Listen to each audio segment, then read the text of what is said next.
உங்களை சந்திப்பதில் ஆண்டவருக்கு நன்றி செலுத்துகிறேன். விசேஷமாய் நாம் பொதுவாக எல்லாரும் போடுற வசனம் தான். சங்கீதம் 133:1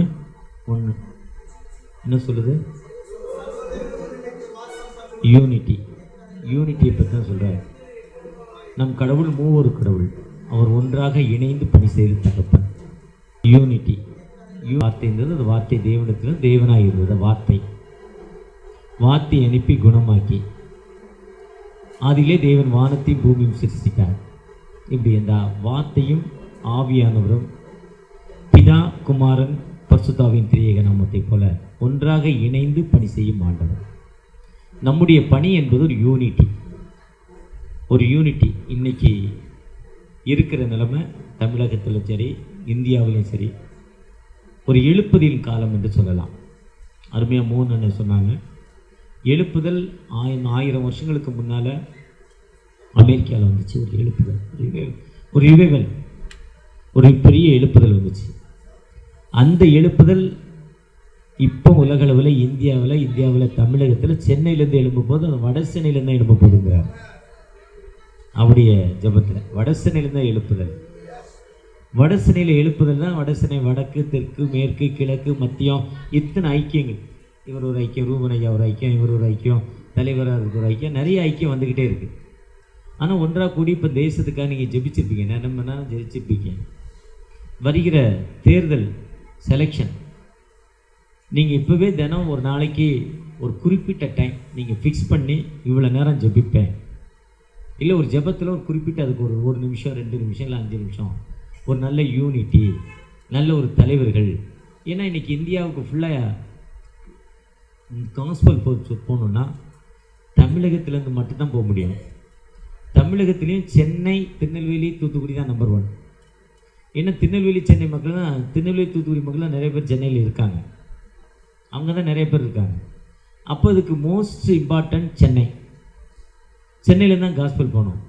அது வட சென்னையில் தான் தடிக்கு விழுந்தா சர்ச்சு, எல்லா மேல் வீட்டரையும் சர்ச்சு. எங்கள் அண்ணன் முத்து ஐயன்னு எத்தனை ஃப்ளோர் சர்ச்சு கட்டி வச்சுருக்காரு பாருங்க. அந்த அளவுக்கு முடியும்னா அது எங்கே முடியும்? வட சென்னையில் மட்டும்தான் முடியும். ஜபஸ் எங்கள் வாடகைக்கு தான் வந்தார், இன்றைக்கி சொந்தமாக இடம் ஆக்கிட்டார். அது எங்கே முடியும்?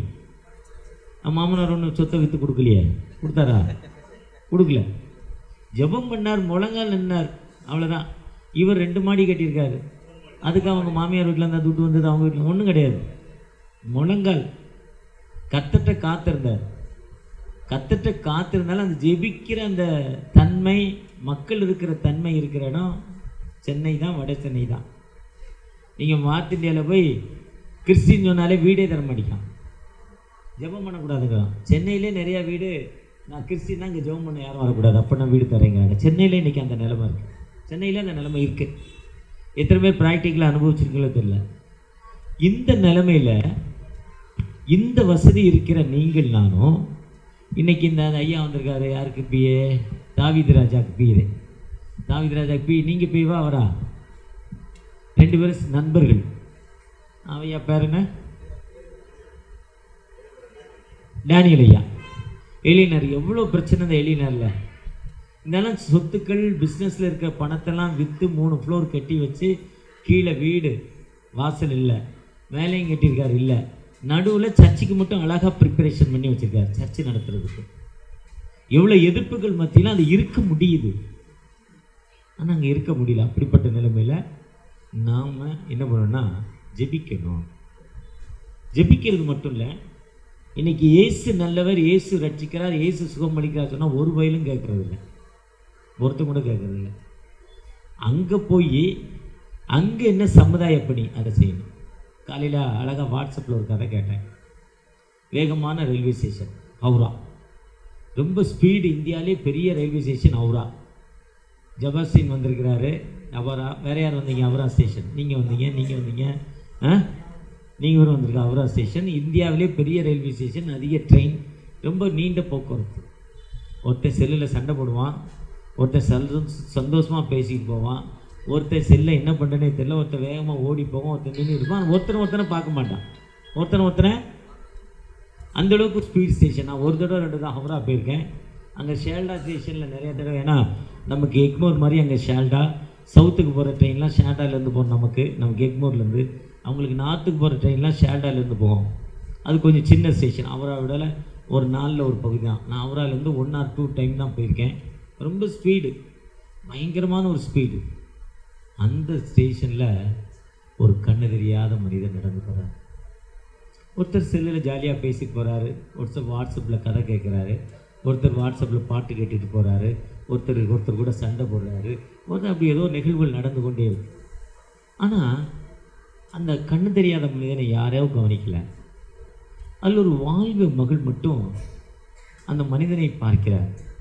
அவரை கண்டுபிடித்து அவரை கரங்களை பிடித்து, ஐயா நீங்கள் எங்கே போகணுன்னு கேட்குறாரு. அவர் ட்ரெயின் பேர் சொல்கிறாரு, பிளாட்ஃபார்ம் நம்பர் சொல்கிறாரு, கோச் நம்பர் சொல்கிறார், சீட் நம்பர் சொல்கிறார். அதில் கொண்டே அந்த பெண் உட்கார வைக்கிறது. அப்போ முத்து பாஸ்டர் மாதிரி ஒருத்தர் அதை ஒரு வீடியோ எடுக்கிறார், ஒரு ஸ்கிரிப்ட் வீடியோ எடுக்கிறார். அவர் வாட்ச் பண்ணிக்கிட்டே இருக்கார். இந்த உலகத்தில் யாராவது அந்த கண்ணு தெரியாதவனை பார்க்குறானா, அந்த பிளைண்டை பார்க்குறானா, அந்த மாற்றுத்திறனாளிக்கு யாராவது உதவி செய்கிறவங்க இருக்கானான்னு எல்லாரும் வாட்ச் பண்ணுறாங்க. யாருமே வாட்ச் பண்ணல. அது ஒரு வாலிப பெண் மட்டும் அந்த பிள்ளையை பிடித்து, அந்த மகனை பிடித்து, கையை பிடித்து, அந்த தகப்பனை கொண்டு போய் அந்த பிளாட்ஃபார்ம் கூட்டு போய், அந்த பிளாட்ஃபார்மில் அந்த ட்ரெயினை கண்டுபிடிச்சி, அந்த கோச்சை கண்டுபிடிச்சி, அந்த சீட்டை கண்டுபிடிச்சி, அந்த சீட்டில் கண்டுபிடிக்குது. இதை ஒருத்தர் வாட்ஸ்அப்பில் கிளிக் பண்ணுறாரு, ஷூட் பண்ணுறாரு. இதை ஒருத்தர் பார்த்து இதை வாட்ஸ்அப்பில் நீ போட போயாங்கிறார். அப்போ சொல்கிறாரு, இல்லை இது வாட்ஸ்அப்பில் போடுறதுக்காக இல்லைங்க, இது ஒரு சமுதாய பணி. இந்த தேசத்தில் யாருக்கு உதவி வேணுமோ அதுதான் கிறிஸ்தவம். யாருக்கு பசி இருக்கோ அங்கே தான் கிறிஸ்தவம். ஏசாயா 55:1 என்ன சொல்கிறாரு சொல்லுங்க அப்படியே. ஓ தாகமாக இருக்கிறவர்கள் நீங்கள் எல்லோரும். மத்தேயு 11:28 என்ன சொல்கிறாரு, வருத்தப்பட்டு பாரம் சுமக்கிறவர்கள் நீங்கள் எல்லோரும் நான் உங்களுக்கு ரட்சிப்பு கர்த்தருடையது சொல்றாரு ஒரு இடத்துல. சங்கீதம் 3:8 மீட்பு யாருடையது? கர்த்தருடையது. இந்த வீட்டிற்கு ரட்சிப்பு வந்தது. லூக்கா 19 சொல்றார். கிறிஸ்தவம் என்பது ஒரு மத மாற்றம் அல்ல. நான் 2 மிஷன்ல தலைவராக இருந்துட்டேன். ஒரு மிஷனரியை பார்த்தோன்னா கேட்குறது, எத்தனை இப்போ ஞானஸ்தானம் கொடுத்தேன்னு. ஆனால் பரலோகத்தில் அதை கேட்குறதே இல்லை, அந்த கேள்வியே கேட்கறது இல்லை. ஏன்னா எதுக்கு நான் எத்தனை ஞானஸ்தானம் எவ்வளோ வேலை செஞ்சுருக்கேன்னு தெரிஞ்சுக்கிறது நான் கேட்குறேன். ஆனால் பரலோகத்தில் அந்த கேள்வி கேட்கறது இல்லை. Left right. மத்தேயு 25 முதல்ல என்ன சொல்கிறாரு, 10 கன்னிகைகள் ஆயத்தமாக இருந்தாங்க. லைட் இருந்தது, லைட்டில் டேங்க் இருந்தது, டேங்கில் திரி இருந்தது, திரியில் பர்னர் இருந்துச்சு, திரிக்கு கீழே எண்ணெய் இருந்துச்சு. அந்த எண்ணெயோடு தன்னை இணைத்து கொண்டது அந்த திரி. அது எரிஞ்சது, அது வெளிச்சமாய் இருந்தது. ஆண்டவருடைய ஊழியத்தை செய்கிற நீங்கள் நானும் ஆண்டவரோடு பரிசுத்தாவின் வல்லமையால் ஆண்டவரோடு தன்னை இந்த டேங்கோடு நம்முடைய திரியாக இணைத்து, இந்த திரியாக தன்னை அழைத்து, ஒரு மெழுகுவர்த்தியாக தன்னை அழைத்து ஒளி வீசுகிறப்போ அது மற்றவர்களுக்கு ஒளி. அதுதான் எழும்பி பிரகாசி ஒன்மொழி. எந்த மனுஷனை பிரகாசிக்கிற ஒளியே இந்த மெய்யான ஒளி. எந்த மனுஷனை எனக்குள் ஒளி இருந்தது அது மனுஷருக்கு ஜீவனாய் இருந்தது. இதுதான் கிறிஸ்தவம். தன்னை அழித்து தன் வாழ்வை பிறருக்கு அர்ப்பணித்துதான் கிறிஸ்தவம். அதுதான் ஏசாயா 60:1 எழுப்பி பிரகாசி. அதுதான் யோவான் 1 அவருக்குள் ஜீவன், அந்த ஜீவன் எந்த மனுஷனை பிரகாசிக்கிற ஒளியே. யோவான் 9 பகல் காலம் இருக்க மட்டும் என் கிரியைகளை செய்கிறேன், நான் ஒளி உள்ளவனா வாழ்றேன். தன் வாழ்வை அர்ப்பணிக்கிறான். ஒருவேளை ஆண்டவர் உங்களை அழைத்ததின் நோக்கம் நாம் ஒன்றாக இணைந்து ஜெபித்து, மாசில் ஒரு தடவை இந்த இடத்துல ஜெபித்து, நீ எத்தனை இடத்த பார்த்த, நீ எத்தனை பேரை சந்திச்ச, உனக்கு இருக்கிற பிரச்சனை என்ன, நீ எத்தனை பேரை சந்திச்ச, உனக்கு இருக்கிற பிரச்சனை என்ன, நீ எத்தனை பேரை சந்திச்ச, உனக்கு இருக்கிற பிரச்சனை என்ன, நீ எத்தனை பேரை சந்திச்ச, உனக்கு இருக்கிற பிரச்சனை என்ன. நான் வாடகை கொடுக்கல பாஸ்டர், இந்த வாரம் என் பிள்ளைக்கு ஃபீஸ் கட்ட முடியல. உடனே எல்லாரும் ஒரு ரூபா 2 ரூபா உங்களால் முடிஞ்சதை போட்டு வாடகை கொடுக்காத மனுக்கு வாடகை. ஐயா என் மனைவிக்கு உடம்பு சரியில்லை, அந்த மனைவிக்கு ஒரு உதவி. என் சமூகத்தில் எங்கள் வீட்டு பத்திர ஒருத்தர் நீ திட்டவனுக்கு பேரல் அட்டாக் ஆகியிருக்காரு, இன்னைக்கு அவர் பேரல் என்னை திட்டிக்கிட்டே இருந்தார். அப்போ அந்த மனுஷனை எல்லாரும் போய் சந்தித்து ஜெபம் பண்ணி அந்த மனுஷனுக்கு நீங்கள் எல்லாரும் சேர்ந்து ஜெபிக்கிறப்போ நிச்சயமாக ஒரு ஹீலிங் ஆண்டவர் கொடுப்பாரு. இதுதாங்க யூனிட்டி, இதுதாங்க லைஃபு, இதுதாங்க சமுதாய பணி. இந்த சமுதாய பணியை நீங்கள் செய்கிற மக்களாய் காணப்படுகிறோமா? ஒருவேளை நான் பாஸ்ட்னு வெள்ளை சட்டை வெள்ளை பேண்டை போட்டுக்கிட்டு கையில் ஒரு பையை மாட்டிக்கிட்டு அந்த பைக்குள்ள ஒரு பைபிளை வச்சுக்கிட்டு ஏதோ கர்த்தர் கிரியை செய்தார், மாதத்தில் ஒரு ரெண்டு ஃபெலோஷிப்புக்கு போனோம், உட்கார்ந்தோம், மத்தியானம் வரையும் சோத்தை போட்டாங்க, சோத்தை சாப்பிட்டோம், வருஷத்தில் ஒரு கிஃப்ட்டை கொடுத்தாங்க, ஏதோ என்னைய மாதிரி ஏதோ கொடுக்குறவனை பார்த்து கூட்டிகிட்டு வந்தாங்க, கொடுக்குறப்ப எவ்வளோ கொடுப்பேன் எவ்வளோ துட்டு கொடுப்பேன்னு தான் கேட்குறாங்க. அப்படி கொடுக்குறப்ப என்னத்தை நமக்கு கிடைச்சது? இவர் என்னத்தை வாங்கினான்னு எதிர்பார்க்க வேண்டாம். நான் கொடுக்குற பங்கு ஒன்றுமே இல்லைங்க, அது வேஸ்ட்டுங்க. அது ஒருவேளை உணவுக்கு கூட உங்களுக்கு உதவாதுங்க. ஆனால் வானத்தை பூமி படைத்த ஆண்டவர் உங்களை தொட்டுட்டாருன்னா தொட்டது தாங்க. அந்த முத்து பாஸ்டர் தொட்டதால 3 அடுக்கு பில்டிங் கட்டிட்டாருங்க. இதோ நம்ம ஐயா டேனியல், அவர் பேர் எனக்கு தெரியல, சொந்தக்காரரு சாமுவேல் ராஜா தொட்டதால 3 அடுக்கு பில்டிங்க. ஐயா அந்த ரூபனை தொட்டதால இன்னைக்கு எவ்வளவு பெரிய பெரிதான வளர்ச்சி. அந்த ஆண்டவர் தொடுதலுக்கு அந்த சத்தியத்துக்கு கீழ்ப்படிந்த மக்களாய் மாறுறப்போ ஆண்டவர் எல்லா நிலையிலும் உங்களை உயர்த்து மாண்டவருங்க. அதுதாங்க ஹிஸ்டரி, அதுதாங்க வரலாறு. அந்த ஹிஸ்டரி உங்களை சொல்லணும்னா நீங்க என்ன அர்ப்பணிப்போடு செய்திருக்கிறது. அதான் ஒரு பெண் ஊழியத்துக்காக வருது. அந்த அம்மா ஆர்சி ரோமன் கேத்தலிக். வந்த இடத்துல அங்கே இருக்க ஸ்ட்ரீட் பிள்ளைகளை பார்க்குது, மிஷினை விட்டுருது. அவன் சம்பளம் தர மாட்டேங்கான், தோத்துறன்ட்டு அந்த ஸ்ட்ரீட் பிள்ளைகளை எடுத்து கண்டுபிடிச்சி அவங்களுக்கு ஈவினிங் டியூஷன் பண்ணுறாங்க. அப்படியே பார்க்குது, வியாதி உள்ள மக்களை பார்க்குது. உடனே நர்சிங் படித்து அந்த பிள்ளைகளுக்கு உதவி செய்யுது. அடிப்படையாக சம்பளம் கிடையாது, யாருடைய ஹெல்ப்பும் கிடையாது. அன்னை தெரேசாவுடைய சேரிட்டியை கல்கட்டாவில் போன வருஷத்துக்கு முந்தின வருஷம் போனோம் பாஸ்டர்ஸ். இந்த வருஷம் ஜார்க்கண்ட் பிளான் பண்ணியிருக்கேன். 4 நாள், no tourist centre, only mission தான். உங்கள் காசு, ஒன்லி லஞ்சு மட்டும்தான் என்னுடைய பொறுப்பு. வருகிறவங்க ஜபஸ்டினை நோட் பண்ணிக்கோங்க. ஒரு பிப்ரவரியில் லென்த் நாட்களில் போகலான்னு முடிவு பண்ணியிருக்கேன். அந்த அம்மா ஒன்றுமே இல்லை. அப்புறம் குஷ்டோகிகள், அந்த அம்மா பற்றி எல்லாரும் சொல்கிற கதை. கல்கட்டாவில் போய் யார்ட்டையோ கேட்டுட்டான், இப்படி கை நீட்டிச்சான், குடியாங்க. அவன் பீடா வாய் நிறையா போட்டு தான் எச்ச துப்பிட்டான் குழுன்னு. அதை மூடி கையில் வச்சு இப்படி வச்சுக்கிட்டு 2 கையை நீட்டிச்சான். என்னன்னு கேட்டுச்சான். அந்த அம்மா கேட்குறப்போ, இது நீ முதல்ல துப்புனது எனக்கு, இப்போ அந்த ஏழை மக்களுக்கு கொடுனான். அவனுடன் ஒரு பிளாங்க் செக் எழுதி எவ்வளோலாம் ஃபில் பண்ணிக்கணும். நான் என்ன தாழ்மை, என்ன அர்ப்பணிப்பு பாருங்கள். அந்த அம்மாட்ட பற்றி இன்னொரு வாட்ஸ்அப் அதை கேட்குறது, இது எல்லாத்துக்கும் தெரிஞ்சது. இது பல வருஷமாக சொல்லிக்கிட்டே இருக்காங்க. ஆனால் இன்னொரு கதை என்னென்னா, கல்கட்டா கிரிக்கெட்டில் ரொம்ப ஃபேமஸ், ஃபுட்பால் கிரிக்கெட்டில் ரொம்ப ஃபேமஸ். கங்குலியோ ஏதோ ஒரு கல்கட்டா பிளேயர் ஒரு பெரிய அமௌண்ட் எடுத்துகிட்டு அந்த அம்மா பார்க்க போகிறாங்க. பெரிய அமௌண்ட். இந்த சேரிட்டிக்குள்ளே ஒரு 100-150 குஷ்டோகிகள் இருக்காங்க. முன்னாள் ஒரு ஆஃபீஸ் ரூம். ஒரு கிரிக்கெட் பிளேயர், பெரிய பிளேயர் வந்தால் எப்படி இருக்கும்? ஒரு சினிமாக்காரருக்கே ஓடி ஓடி ஓட்டு போடுவோம். இப்போ கிரிக்கெட் பிளேயருக்கு எப்படி இருக்கும்? அதே மாதிரி அவர் உட்காந்துட்டு இவ்வளோ லட்சம் எத்தனையோ கோடி கொண்டு போய் அந்த அம்மா வர சொல்லி கொடுக்கணுன்னாங்களாம்.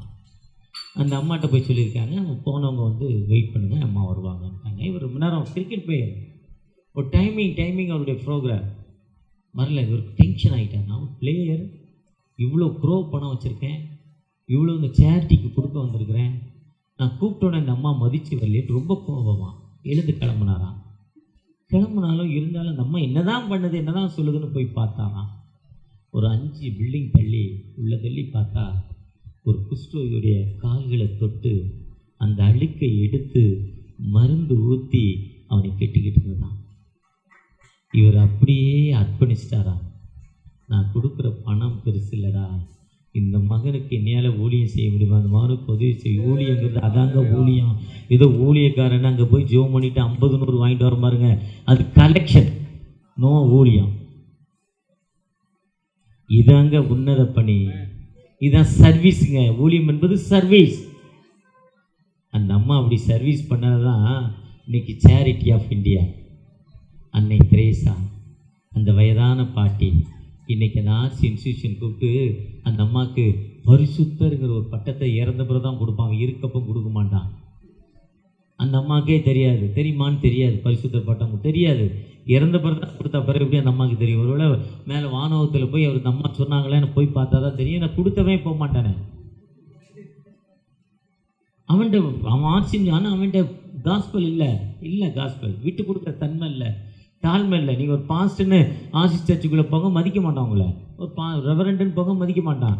ஏன்னா அவன் வானத்துலேருந்து குதிச்சோம் நம்ம ரோட்டில் இருந்த மாதிரி இருப்பான். அப்புறம் எப்படி அவன் பரலத்துக்கு போவான்? போக முடியாது. இவங்க வீட்டுக்கு முன்னாலே பெரிய ஆசிஸ் சர்ச்சுக்கு அந்த ஃபாதர் எப்படி ஹைஃபையாக இருப்பார். என்னவோ அவர் தான் பரிசுத்தவான் மாதிரி, மற்றவங்க லோக்கலில் இருந்த மாதிரி. ஆனால் இவர் முட்டியில் இருந்து தான் அந்த மக்களை சந்திக்க அவருக்கு தெரியாது. அப்போ அவரை விட யார் பரிசுத்தவான்? நாம தான். நீங்கள் எல்லாரும் அப்படிப்பட்ட ஒரு ஊழியத்தை செய்ய இன்னைக்கு ஜெபிச்சிருக்கோமா? அந்த யூனிட்டியில் அப்படிப்பட்ட ஊழியத்தை செய்ய நம்ம ஜெபிச்சிருக்கோமா? அப்படிப்பட்ட ஊழியத்தை நான் எப்படிங்க செய்ய முடியும்னு கேட்குறீங்க. உங்கள் வீட்டு முன்னால் படிக்காத மக்களுடைய பிள்ளைகள் இருக்குல்ல, அவங்களுக்கு விட்டு ஒரு டியூஷன் எடுங்க. மாலை நேரத்தில் ஏபிசிடி தெரியாது, ஆனாவனா தெரியாது, எழுத்து கூட்டி படிக்க தெரியாது, கணக்கு தெரியாது, கூட்டல் கழிக்க தெரியாது. அந்த பிள்ளைகளுக்கு கூட்டல் கழித்தல் சொல்லி கொடுங்க. அந்த அம்மா வேலைக்கு போய்ட்டு ராத்திரி 8:30 மணிக்கு வருது, அந்த பிள்ளை ரோட்டில் விளையாடுது. ஆனால் அந்த அம்மா வர்ற வரையும் அந்த பிள்ளையை கூப்பிட்டு உட்கார வச்சு நீங்கள் அதுக்கு ஒரு ஜெபம் பண்ணி ஒரு பாட்டு சொல்லி கொடுத்து நீங்கள் பாடம் சொல்லி கொடுங்க, ஒரு பிஸ்கட் வாங்கி கொடுங்க. எனக்கே பிஸ்கட் இல்லைன்னு நினைக்கலாம், ஆனால் நீங்கள் அப்படி பண்ணுங்க. ஆண்டு ஒருத்தர் கூட அந்த பிஸ்கட் வாங்கி கொடுத்துருவாங்க, உங்களுக்கும் பிஸ்கட் கிடச்சிருங்க. இந்த பணியை தாங்க ஆண்டவர் செய்கிறாரு. அதைத்தான் சொல்கிறாரு, அத்திரி அந்த எண்ணெயை எடுத்து உறிஞ்சி அது எரிஞ்சு வெளிச்சமாதில்ல, இதுதான் ஊழியம். அதுக்கு தான் மெழுகுது. தன்னைத்தானே வெறுமையாக்கி அடிமையின் ரூபம் எடுத்து சிலுவையின் மரண பரியந்தம் தன்னை தாழ்த்தினார். அடிமையின் ரூபம் எடுத்தாராம். அடிமை எம்டி ஆக்கினார். ஒண்ணுமே இல்லையா? இங்கிலீஷ்ல சொல்லப்போ தன்னை எம்டி ஆக்கிறார். ஒண்ணுமே இல்லை, வெறுமையாக்குற ஆண்டவர். அந்த ஆண்டோடைய ஊழியத்தை நீங்க உங்கள் பகுதியில் அந்த பிள்ளைகளுக்கு டியூஷன் மூலம் செய்யுங்க. எத்தனை பேரண்ட்ஸ் வேலைக்கு போனால் தான் குடிகாரன், அப்பன் குடிகாரனாக இருக்கான். அம்மா வேலைக்கு போகிற 300, 400, 500 சம்பளம் வாங்கினா தான் வாடகை கொடுக்க முடியுது. அவளை 7:30 மணி வரையும் விட மாட்டேங்காங்க. 8 மணிக்கு தான் வர்றா. ஸ்கூலில் மத்தியானம் ஸ்கூலில் சோறு போட்டுருந்தாங்க. சாயங்காலம் அந்த பிள்ளை ரோட்டில் விளையாடுறது, படிக்கலை. அந்த பிள்ளையை கண்டுபிடிச்சி நீங்கள் செய்கிறப்போ ஆண்டவர் அதுக்கேற்ற ஒரு மனிதனை கொண்டாந்து அந்த பிள்ளைக்கு சாயங்காலம் ஒரு சுண்டல் கொடுமா, ஒரு பிஸ்கட் கொடுமா, சாயங்காலம் ஒரு இட்லி கொடுமான்னு அப்படி ஒரு மனிதனை கொண்டாந்து விட்டுருவாருங்க. இதுவரையும் ஊழியத்துக்கு வந்தேன்னு பைபிளை தூக்கின பிறகு 2 வேளையோ 3 வேளையோ சோறு கிடைச்சிருச்சுல, எனக்காவது பட்டி இருந்திருக்கீங்களா, வாடகை கொடுக்காம இல்லைல்ல. அப்ப இந்த சேவையை, இந்த உன்னத பணியை ஆண்டவர் நிச்சயமாக நிறைவேற்றுவார். எத்தனை பேர் அப்படி அர்ப்பணிப்போடு ஒப்பு கொடுக்கிறார்? இதுதாங்க ஊழியம். ஊழியம் என்பது ஏதோ எங்க வில்லியம் செய்ய சொன்ன மாதிரி என் கூட வருவார் வீடியோ எடுக்க. யாராவது ஃபோன் பண்ணா அண்ணன் கூட ஊழியத்துக்கு போறேன், அவர் சொல்லுவார், அண்ணன் கூட எங்க போறேன்? ஊழியத்துக்கு. இல்லை, அது இல்லை, அது ஊழியம். ஏமாத்துற வேலை. நீங்க ஒருத்தர் இதை செஞ்சு பாருங்க. சொல்றப்ப ஏதோ பாவம், அந்த ஆள் வசதியான ஆள், ஏதோ அந்த ஆளுக்கு துட்டு இருக்கு, ஏதோ அந்த ஆள் சத்தம் போட்டு போறான், மைக்க கொடுக்குறாங்க, ஏதோ கொடுக்குறதுக்கு அவங்கள ஏதோ பேசி போறான், அந்த ஆளு மூக்கு பொடி வச்சுட்டு இருக்கான், அந்த ஆளுக்கு என்ன பைபிள் தெரியும், என்ன ஊழியம். ஒரு சில நினைக்கிறீங்க, நீங்க நினைக்கிறதா நான் சொல்றேன். மனுஷ தன்மை தானே. ஆனா உண்மையான கால் இங்க இருந்தா மோகன்தாஸ் தாங்க, மாஸ்டர் ஐஜான் தாங்க. நான் நெட்ல டவுன்லோடு பண்ணி சொல்லுங்க. மாஸ்டர் ஐஜான் 1.25 லட்சம் ரூபா வாடகை கொடுத்து ஜனவரி 1ஆம் தேதி சர்வீஸ் நடத்துறாரு. நீங்க ஏன் நடத்த முடியாது? மோகன்தாஸ் இவ்வளவு பெரிய கூட்டத்தை கூட்டி வச்சிருக்காரு, நம்மளால ஏன் முடியாது? பீலா திருச்சபை தேவப்பிரியம் இவ்வளவு பெரிய கூட்டத்தை சேர்த்து வச்சிருக்காரு, என்னையால ஏன் முடியாது? இன்னைக்கு நிறைய பேர் விஎஸ்ஆர் பிள்ளை மாமை மச்சான் 3 குடும்பத்தை தான் வச்சுக்கிட்டே இருக்கோம் ஊழியன்னு சொல்லி. அந்த 3 குடும்பத்துக்கு அன்னைக்கு தான் வெளியே போகாம பார்த்துக்கிறோம். அவ்வளவுதான் நம்மளால முடியும். அடுத்த நம்முடைய சமூக பணி என்ன?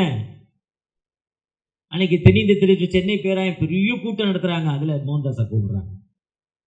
காரணம் என்ன? அந்த உழைப்பு, அந்த அர்ப்பணிப்பு. ஒரு பெரிய கவர்மெண்டோடைய குழுல அவர் ஒரு மெம்பர் ஆகிருக்கார். அது காரணம் என்ன? அந்த அர்ப்பணிப்பு. நீங்கள் நான் ஆக முடியாது. முடியுமா? முடியாதா? முடியல. ஏன் முடியாது? ஆண்டுடைய காலிங் உண்மையா இருந்தா ஏதோ டைம் பாசிங், வேலை செய்ய முடியல, வேலை இல்லை, ஏதோ பைபிள் தெரியும், 2 இடத்துல பாட்டு நல்லா பாட தெரியும், நல்லா பிரசங்கம் பண்ண தெரியும், 2 பொஷிப்போட பாட்டு அந்த அண்ணன் அடிக்கிற அடியோடு எந்த கண்மலையானவரே என்னை காக்கும் தெய்வம் நீரே, நல்ல பிரசங்கம் பண்றேன்னா நல்லா அதையும் ஆண்டவர் பார்க்கறது இல்லை. நல்ல பைபிள் வாசி வந்திருக்கேன்னா அதையும் ஆண்டவர் பார்க்கறது இல்லை. நீ என் மக்களுக்கு என்ன செஞ்சிருக்க? என்னுடைய மக்களுடைய பணி என்ன?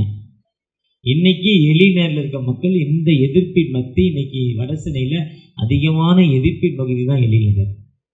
தீவிரவாதிகள் எழும்பிக்கிட்டே இருக்காங்க, அவங்களுக்கு பணம் வந்துக்கிட்டே இருக்கு. ஆனால் அதில் 5-10 ஒருத்தர் மாறிக்கிட்டே இருக்கான். எங்க அடி இருக்கோ அங்கதாங்க மாற்றம் இருக்கு. ஒடிசால TNP diocese mystery prayer band Kanyakumari diocese மூலம் ஒரு கூட்டத்துக்கு போயிருந்தேன்.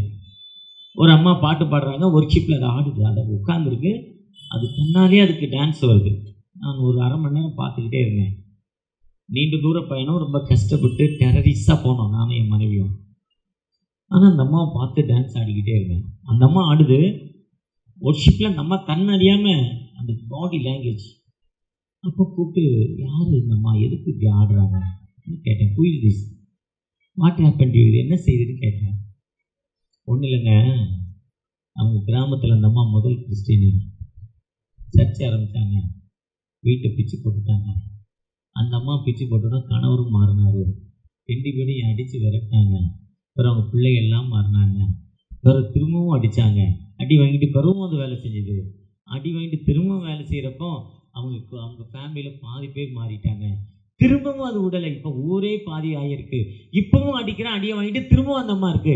அந்த அனுபவம் தாங்க அந்த அம்மா ஆடுது. 6-8க்கு ஆடுறதில்லை.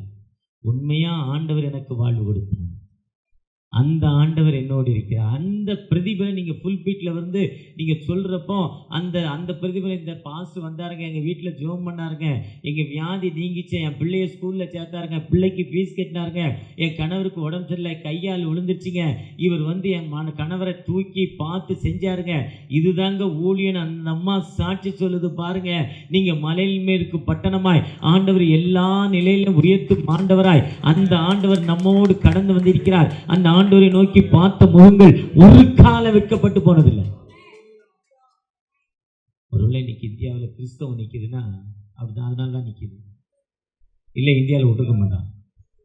ஏன்னா தீவிரவாதிகள் அதிகம். அதாவது அழகா ஒருத்தர் சொல்றார், அடிக்கடி ரொம்ப நேரம் வந்துக்கிட்டே இருக்கு. எந்த தேசத்துக்கு நான் மதத்து பேர்ல, அமெரிக்கா கிறிஸ்தவ நாடுன்னா சொல்றான், ரஷ்யா அப்படியா சொல்றான், நீங்க மட்டும்தானா இந்து மதம் இந்து தேசங்கிறீங்க. அவருக்கு பல சொல்கிறார். அதில் பெரிய இன்ட்ரடக்ஷன் என்னன்னா, நீங்கள் ஃபிலாசபி படிச்சிங்கன்னா ரிலிஜன் ஃபிலாசபி, மதம் அண்டு தத்துவங்கள், எம்ஏ 2 வருஷம் காமராஜ் யூனிவர்சிட்டி ஃப்ரம் மதுரை. அதில் 5 மதத்தை கொடுப்பாங்க, இந்து, முஸ்லீம், கிறிஸ்தவம், சமணம், சீக்கியம். இந்த 5 மதத்தில் முதல் இந்து மதம், நீங்கள் அதை பற்றி ஒரு இன்ட்ரடக்ஷன் எழுதணும்னா, பாஸ் பண்ணணும்னா என்ன இன்ட்ரடக்ஷன்னா, 1000 ஆண்டுகளுக்கு முன் அங்கங்கு ஒவ்வொரு கிராமங்களிலும் தனித்தனியாக இருந்த மக்களை ஒன்றாக இணைத்து இந்து மதம்ங்கிற ஒரு பெயரில் உருவாகினதான் 1000 ஆண்டுகளுக்கு உருவாக்கப்பட்டது இந்து மதம். ஆனால் கிறிஸ்தவ இந்தியாவுக்கு வந்து எத்தனை வருஷம் ஆச்சு? 2000 வருஷம் ஆயிடுச்சு, 2000 இயர்ஸ். இந்த இன்ட்ரடக்ஷன் எழுதலைன்னா, இந்த எழுதிட்டாலே 40 மார்க். இந்த 2 வரி எழுதுனா 100க்கு 40 மார்க் போடுவாங்க. இனி மாதிரி கை நாட்டு இதை தெளிவாக எழுதணும். தெளிவானா 2 லைன் தான். 1000 ஆண்டுகளுக்கு முன் இந்தியாவில் உள்ள பல மதங்களை ஒன்றாக இணைத்து உருவாக்கப்பட்டுதான் இந்து சமயம். பௌத்த சமயம் அதனுடைய பேசிக் என்ன? உயிர் கொள்ளக்கூடாது, அதுதான் பேசிக். அதை எழுதிட்டேன்னா 40 மார்க்கு. முஸ்லிம் சமயம் 5 கட்டளைகள், கடவுள் ஒருவர், 5 வேளை தொழுகை, வருஷத்தில் 30 நாட்கள் பாஸ்டிங், ஒரு நாள் நீ வருஷத்தில் கொடுக்கணும். இதுதான் 5 தொழுகை. உனக்கு இருக்கிறத பிரித்து கொடுக்கணும். சமணம் உயிர் கொள்ளக்கூடாது, நீ எதுவுமே கறி மீன் சாப்பிடக்கூடாது. ஆனால் கிறிஸ்தவம் என்பது எந்த கொள்கையுமே இல்லை. ஒரே 2 கொள்கை தான் இயேசு சொன்னது. யாத்ராம் 20ஆம் அதிகாரம் உபாகம் 5-6 10 கட்டளை 10 கமாண்ட்மெண்ட்ஸு. நேற்று பிரசங்க எனக்கு அதான். ஓய்வு நாளை பரிசுத்தமாக ஆசரிப்பாங்க தான் மெசேஜ், அதான் தலைப்பு 10 கட்டளை. ஆனால் இயேசு அதை சுருக்கி நீங்கள் போகிற காலத்தில் செல்லு வந்துடும், எஸ்எம்எஸ் வந்துடும், அன்பும் பண்பும் பாசமுள்ள அப்பான்னு நீங்கள் எழுத நேரம் இல்லை இருக்காது, ஷார்ட் மெசேஜ் ஆக்கிட்டாரு. உன்னிடத்தில் அன்பு கூறுவதோல எது கிறிஸ்தவம்? இதுதான் கிறிஸ்தவம். லவ். இப்போ முத்து பாஸ்ட்டு கிறிஸ்மஸ் ப்ரோக்ராம் நடத்துனாரு. நான் சொல்லிட்டு தான் போனேன், ஊருக்கு வந்தால் மெசேஜ் கேட்க மாட்டாங்கப்போ, ஆட்டம் மாட்டம் தான், ஏன் டைம் வேஸ்ட் கூப்பிட்டாரு. போனேன், மெசேஜ் கேட்கல. ஆனால் அடுத்த நாள் 1000 பேருக்கு சோறு போட்டார் பாருங்க, அதுதான் கஷ்டம். அடுத்த நாள் மத்தியானம் தன் பிள்ளையை பறிகொடுத்த நிலைமையிலும் ஒரு 1000 பேருக்கு அந்த ரோட்ல உட்கார வச்சு உணவு போட்டார் பாருங்க, அதுதான் அந்த ஊர்ல அவ்வளவு பெரிய ஸ்டேஜ். தெருவுக்கு தெரு ஆரன் கட்ட முடிஞ்சது, அவரால் எவனையும் டச் பண்ண முடியல. அதுதாங்க கிறிஸ்தவம்.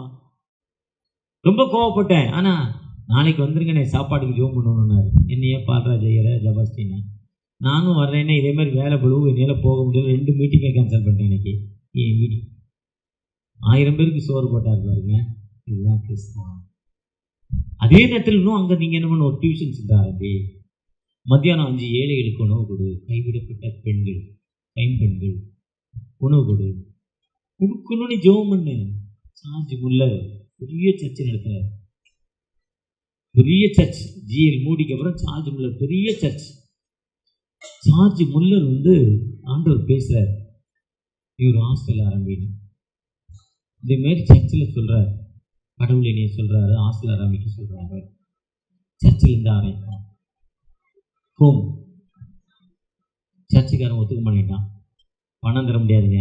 ஹாஸ்டல்னு ஓசிச்சு ஒரு பொண்ணு யார்கிட்ட துட்டு இருக்கு, யார்கிட்ட போய் கேட்க தர முடியாதுட்டான். ஆனால் அவர் சொல்லிக்கிட்டே இருக்கிறா, கடவுள் யாரும் இல்லை நான் பார்க்குறேன்டானாரா. ஆனால் தைரியமாக ஆரம்பிச்சாரா. ஒரு வேளை கூட பட்னியா அந்த பிள்ளைகளை உடலையாம். ஒரு ஹிஸ்ட்ரி சொல்கிறப்போ, ஒரு நாள் இரவு நீங்கள் எல்லாரும் படித்த சம்பவம் தான், கேட்ட சம்பவம் தான். உணவில் அந்த பிள்ளைங்க தூங்கிட்டு ராத்திரி 11 மணிக்கு மேலே ஒரு பால் வண்டிக்காரன் பால் கொடுத்தான். ஏன்னா வண்டி ரிப்பேர் ஆகிட்டு 3 நாள் 4 நாளைக்கு தேவையான பாலை கொண்டாந்து மொத்தமாக கொடுத்துட்டான். இவருக்கு கொடுக்கணுங்கிறதுக்காக அந்த வண்டி என்ன ஆயிருக்கு, அழைத்தவர் அவர் ஒரு காலம். இன்னைக்கு இதுதான் காஸ்பிள். இன்னைக்கு இந்தியாவுக்கு தேவை இதுதான் காஸ்பிள். இன்னைக்கு IMS, NMS, Viswani, FMPB, Shalom ministry, James ministry, IMM கம்யூனிஸ்ட்ரி, இப்படி மிஷன், சிரியோன் இன்டர்நேஷ்னல், யூத் பிளெஸ்ஸிங், இப்படி நிறைய மிஷன் நிற்கிதுன்னா அவங்க போய் சர்ச்சை ஆரம்பிக்க முடியாது. இயேசு நல்லவர்னு சொல்ல முடியாது. கிறிஸ்தவனா வீடு கொடுக்க மாட்டான். அவன் என்ன பண்ணுறான், அங்கே போய் ஒரு ஹாஸ்டல் ஆரம்பிக்கிறான், டியூஷன் சென்டர் ஆரம்பிக்கிறான். அந்த டியூஷன் சென்டர் ஹாஸ்டல் தான் அந்த மக்களுக்கு வாழ்வு கொடுக்குது. அதன் மூலம் ஒரு மகள் வார சொல்கிறான், எங்களுடைய சொந்தக்கார பெண் எஃப்எம்பியில் போயிருக்கா, 2 பேருக்கும் 1 லட்ச ரூபா சம்பளம். ஒரு 15 வருஷத்துக்கு முன்னால் ரிசைன் பண்ணிட்டு எஃப்எம்பியில் போய் இன்னைக்கு ராஜஸ்தானில் மதம் மாற்ற தடை சட்டம் அந்த பகுதியில் வேலை செய்கிறான். இன்னைக்கு மதம் மாற்ற தடை சட்டம் வந்துச்சு. ராஜஸ்தானில் டீச்சராக ஒர்க் பண்ணுறான். அந்த ஸ்கூலில் அவளுக்கு 35,000 ரூபா சம்பளம். அதை வாங்கி அப்படியே மிஷனில் கட்டிடுறான். 35 மிஷனில் கட்டிட்டு மிஷன்லேருந்து 12,000 ரூபா சம்பளம் கொடுக்குறாங்க. அதை மட்டும் வாங்குறான். 18,000 ரூபா கொடுக்காங்க. இப்போ ஸ்கூலில் டீச்சராக ஒர்க் பண்ணிக்கிட்டு இவர் ஸ்டூடெண்ட்டு இவங்க கூட பேசுகிறாங்க. டீச்சர் எங்களுக்கு பேட் டே, எங்கள் வீட்டுக்கு வாங்க. நான் கூப்பிட்றப்போ வீட்டில் போய் ஒரு ஜோம் பண்ண வாய்ப்பு கிடைக்கும். எங்கள் அப்பா அம்மாவுக்கு ஒரு வெட்டிங் டே, வாங்க ஜோம் பண்ண வாங்க. அப்போ ஆண்டவர் ஹீலிங் கொடுக்குறார். எங்கள் சகோதரிக்கு உடம்பு சரியில்லை, நீங்கள் ஜோம் பண்ணுங்க. ஏன்னா அப்பா ஆண்டவர் கேள்வி கொடுக்குறாரு.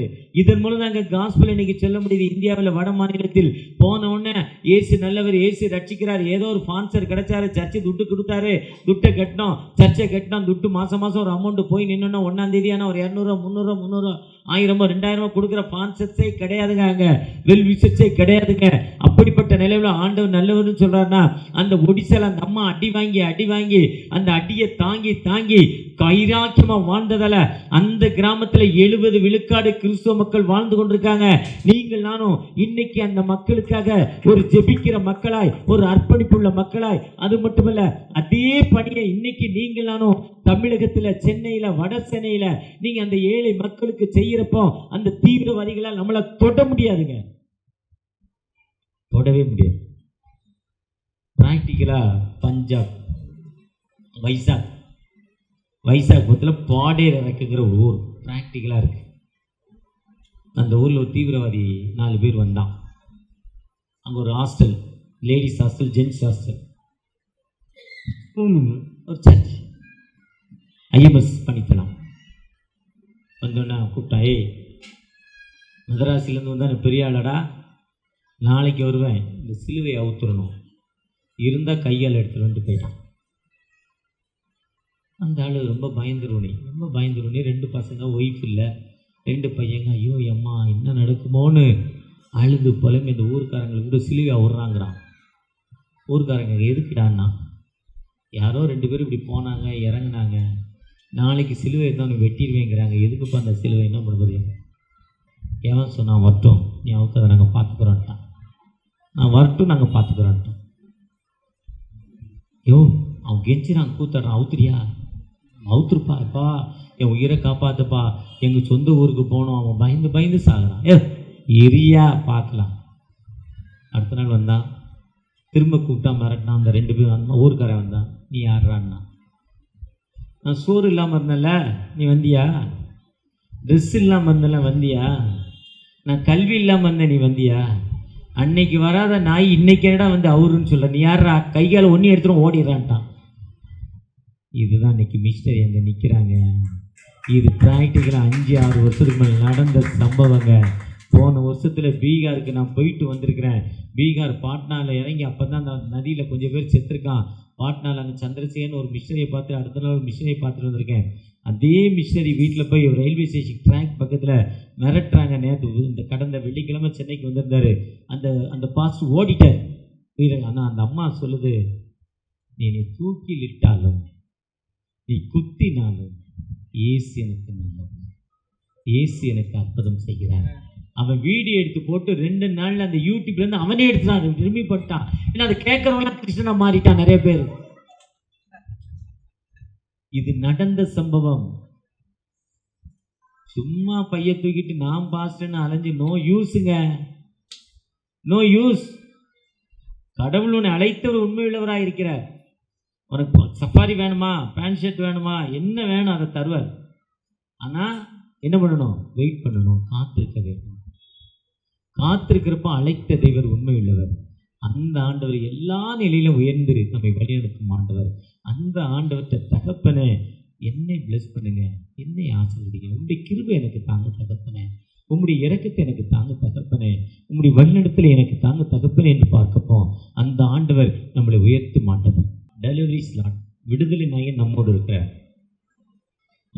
ஃபாதர் ஃபெர்க்மேன் சொன்ன மாதிரி ஜீசஸ் ஜீசஸ் சொல்லிக்கிட்டே இருப்பார், மூச்சு விடாமல் சொல்லிக்கிட்டே இருப்பார். சும்மா இருக்கிற ஜீசஸ் ஜீசஸ் சொல்லிக்கிட்டே இருப்பார். அவர் ஹிஸ்ட்ரியே, கிறிஸ்துவ ஹிஸ்ட்ரியே மாற்றிட்டார். எல்லாரும் பாடுற மாதிரி மாற்றிட்டார். அதே மாதிரி உங்களுடைய பெயரிலும் என்னுடைய பெயரும் சரித்திரம் எழுதப்பட வேண்டும். செய்யலது செத்து மடி. சும்மா ஒரு வந்தார், ஜபாஸ்டின்னு வாடகைக்கு வந்தார், அப்புறம் பார்த்தாரு, அப்படியே பார்த்தாரு, வாங்கிட்டாரு. அவர் ஏற்கனவே ஒரு 10 வருஷத்துக்கு முன்னால் போட்ட அந்த மேப்பு என் ரூமில் மாட்டி வச்சுருக்கேன். அந்த அதே மாதிரி சர்ச்சையும் கட்டிடுவார். முடியுங்க, முடியாதுன்னு ஒன்றுமே இல்லைங்க. வானம் பூமியும் என்னுடையது, பூமி நிறைவும் கர்த்தருடையது, நான் சொல்லாகும். அதனால யாரும் என்ன பண்ண முடியாது. ஆனால் அவர் கேட்கறது ஒன்லி ட்ரூத், உண்மை. அதில் மட்டும் ஃப்ராட் இருந்தால் ஏதோ சோறு கிடைக்கும், அவ்வளோதான். எவ்வளோ துணி கிடைக்கும். வருஷத்துலமா ஆர்கே நேரில் கூப்பிட்டு ஒரு சஃபாரி கொடுப்பாங்க, அவ்வளோதான். நல்ல சோறு. இன்னைக்கு கூட ஒயிட் ரைஸ்ன்ட்டார், பிரியாணி இல்லையா, அன்னைக்கு சொல்லிட்டாரு. நான் ஒரு ஆள் ஒயிட் ரைஸ் சாப்பிட்டு மொத்த பேரையும் கொண்டுட்டார் அவர். ஆனால் உண்மையாக செய்கிறப்போ ஒரு காலம் கைவிட மாட்டேன். உங்களுக்குன்னு எனக்குன்னு ஒரு மேப் போட்டார், ஒரு வரைபடம் போட்டார். அதான் எரேமியா 1:5 உருவாகும்னே. அதான் அவர் அழகாக ஒருத்தர் பாடினார், எலும்புகள் சதைகள் எல்லாம் என்ன பண்ணேன் உருவாகும்னே, உனக்கு வேலையை ஃபிக்ஸ் தரிசனத்தை தந்துட்டேன். அந்த தரிசனம் என்னன்னு கேளுங்க. நார்த் இந்தியா தான் போகணுன்னா வந்துருங்க, இல்லை சுவிசேஷ ஊழியம் தானே அதில் நின்றுங்க, இல்லை சர்ச்சு ஒர்க்குன்னா அதில் நின்றுங்க. வைராக்கியமாக நிற்காதீங்க. உங்கள் வேலை, உங்களுடைய உத்தரவு என்னன்னு கேளுங்க, பேசுவார். அதுக்கு ஒப்பு கொடுங்க. உங்கள் லைஃப்பை பாருங்கள், ஆண்டவர் எழும்பி பிரகாசிக்க வச்சிருவாருங்க. அந்த ஆண்டவர் நம்மோடு கடந்து வந்திருக்கிறார். மீண்டுமாய் ஆர்கே நகர் ஊழியர் ஐக்கியத்தை வாழ்த்துகிறேன். கர்த்தர் உங்களோடும் இந்த ஊழியர் ஐக்கியத்தோடும் எப்பொழுதும் ஜெபித்து மலையில் இருக்கும் பட்டணமாய் அநேகருக்கு ஒளியாய் மாற்றி தருவாராக. God bless you. ஆமென். அறுவடை மிகுதியாலோ இல்லை, அன்பரின் கதறல்